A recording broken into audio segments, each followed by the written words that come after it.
شێک لە زانایانە فەرمێ ئافرەتێک جیرۆدەی زینا بوو لەگەڵ پیاوێکە، زۆر هەوڵێدا کە واز بێنێت نەیەتوانیم، هەتاکو ڕۆژێک هات بۆ لای ئەم پیاوە کە ئەهلی علمە، وتی جیرۆدەی زینا بوومە، ئەمەوێت تەوبە بکەم ئەگەڕێمەوە سەری، حەلم چییە؟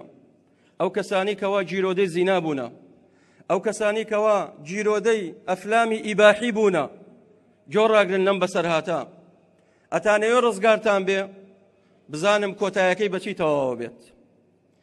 ئەم پیاوە بەڕێزە ئەم عالمە پێی دەڵێ بڕۆ قورئان زۆر بخوێنە، قورئان زۆر بخوێنە، ئیلا خوای پەروەردگار شیفاتەدا، چونکە تۆ دڵت نەخۆشە. هەر کەسێ دڵی نەخۆش بوو دەست بۆ تاوانە بات، کە قورئانت خوێنە قورئان شیفایە، ڕزگارتە بێت.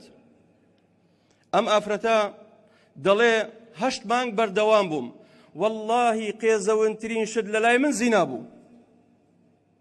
لە دوای 8 مانگ تەلەفۆنم بۆی کرد، وتم ئەم ناسی، وتی نەوەڵا، وتی من فڵانە ئافرەتم کە هاتم بۆ لات، وتم جیرۆدەی زینا بووم، سوپاس بۆ خوای گەورە، پاشان سوپاس بۆ تۆ ئەو وازم لە زینا هاورد.